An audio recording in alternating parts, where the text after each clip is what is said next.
Alors bonjour et bienvenue dans Comme à la maison. Nos Jeux olympiques et paralympiques 2024 sont terminés depuis quelques semaines. Comme à la maison, évidemment, on continue, bien sûr, en héritage des Jeux olympiques. Et aujourd'hui, Ambre, on va dans un pays qui est très enclavé, Tchad, Soudan, Congo. La capitale est Bangui, on est en Centrafrique. Oui, et aujourd'hui, on accueille Véronica. Merci d'être avec nous. Est-ce que tu peux nous expliquer un petit peu ton parcours? Eh bien, tout a commencé en 2021. C'était quand j'avais effectué mon premier voyage en Tunisie. C'était le jeu qualificatif de Tokyo, Jeux paralympiques de Tokyo. Et par après, j'étais à Tokyo. En 2022, tout d'abord, j'étais à Marrakech, et là où j'ai eu ma première médaille de lancer le javelot. Et en 2023 aussi, c'était à Marrakech pour le lancer du javelot. J'ai eu encore deuxième médaille en or. Et voilà, j'étais là pour les Jeux paralympiques. Jeux paralympiques de Paris Exact. 2024. Dans quelle discipline? Le lancer de poids. Le lancer du poids, mais elle est aussi spécialiste du javelot et du disque. Tu as été aussi, c'est quand même magique, porte-drapeau de Centrafrique pour les Jeux Olympiques de 2024 et porte-drapeau aussi à Tokyo. Alors moi, j'aimerais bien que tu nous racontes l'émotion que ça t'a généré. Qu'est-ce que ça t'a fait d'être le porte-drapeau de ton pays à Tokyo et ensuite à Paris? C'était tellement grandiose avec tous ces événements. À Tokyo, c'était particulier vu qu'il y avait le coronavirus, très émouvant. Il y avait beaucoup d'émotions, la fierté, porter le drapeau et tout, à l'ouverture et à la clôture. Donc, je voyais du monde, il y avait des athlètes, il y avait une découverte, enfin, parce que j'ai vu que c'était la première fois.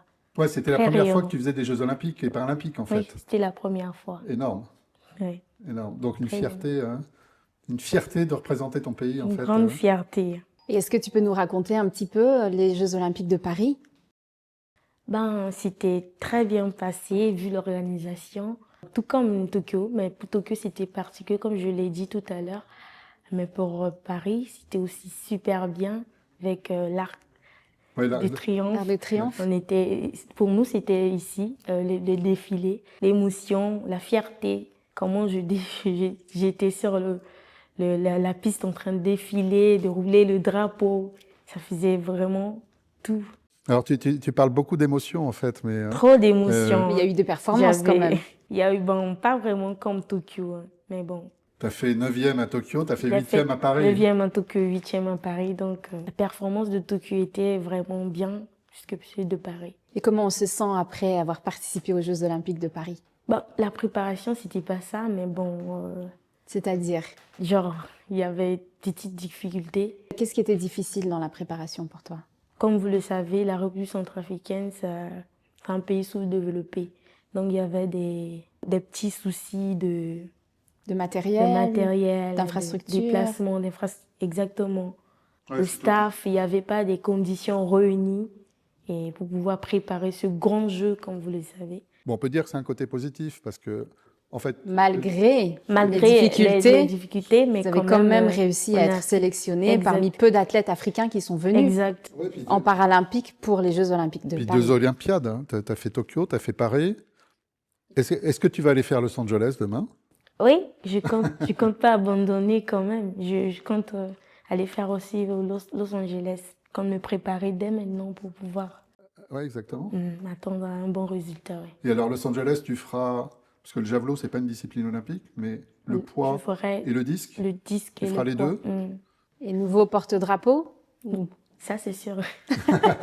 Vu la petite taille, hein, c'est sûr. Hein. Alors, petite taille, mais grand talent, hein. Ah ouais, exact.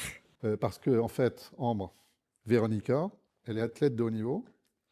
Elle fait des études D'agronomie? d'agronomie, absolument. Et en plus, elle a un petit talent caché, on le voit dans son sourire, elle est comédienne. Moi, j'aimerais bien que tu nous dises un peu ce que t'apporte le fait d'être sportif de haut niveau dans cet exercice de comédie. Bah, moi, j'ai toujours été passionnée du cinéma.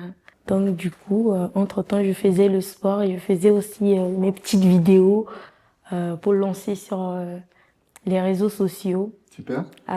C'était pour devenir une actrice Et puis, on m'a dit, avant d'être une actrice, il va falloir que tu passes sur ce chemin.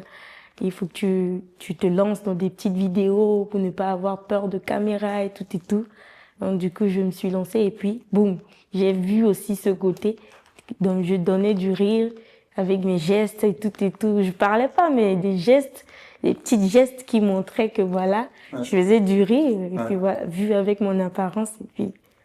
Mais ça te donne une joie incroyable. Oui, on sent cette énergie positive qui sort quand elle parle de la comédie. On le voit dans tes yeux. Alors, moi, j'ai lu aussi quelque part que tu avais aussi été élue Miss Centrafrique dans ta catégorie. Donc, chapeau pour ça aussi. Mais moi, c'est la comédie. Moi, j'adorerais que tu nous fasses une comédie, là, en fait. On est comme à la maison, on est tranquille, on est entre nous. Qu'est-ce qu'on pourrait faire? Ça suffit. Hein. Ouais, peut-être qu'on peut la retrouver quelque part. Ouais, peut-être qu'on peut voir quelque part tes vidéos. Ben oui, sur les réseaux. Très bien. Bon, du coup, qu'est-ce qu'on peut te souhaiter pour la suite? Des sponsoring, des médecins, des psychologues, parce que des entraîneurs. C'est tout ce dont j'en ai besoin en ce moment. Avoir un bon coach, bon encadreur, peut-être manager. Donc du coup, c'est tout ce que je cherche en ce moment parce qu'il faudrait que je sois encadrée, bien située dans ce domaine. Je compte pas abandonner. Donc il faut qu'on va encore à Los Angeles. Donc on te souhaite un manager, un sponsor, un accompagnateur psychologique, peut-être, physique. Le bon encadrement. Alors, on est comme à la maison, mais on va donner un scoop avec Véronica.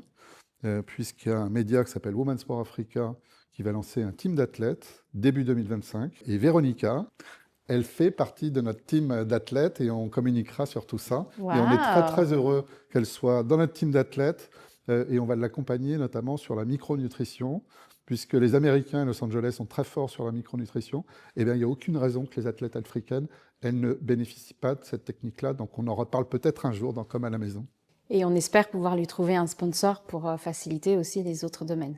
Exactement. Merci beaucoup, Véronica. Moi, je suis estomaqué de ton sourire, de ta joie, de ta bonne humeur. Et surtout, il faut continuer et on te regarde à Los Angeles, ça c'est une certitude. Merci beaucoup. Merci à vous.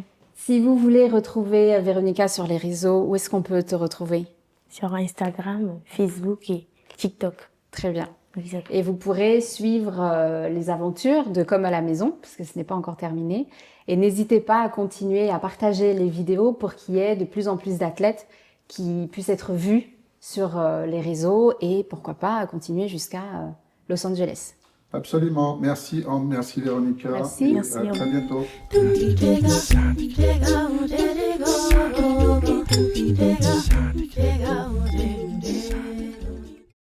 Votre famille est en Afrique? Pour envoyer de l'argent de l'Europe vers l'Afrique, c'est immédiat. Et oui, en quelques secondes, c'est arrivé. C'est ça, Orange Money Europe.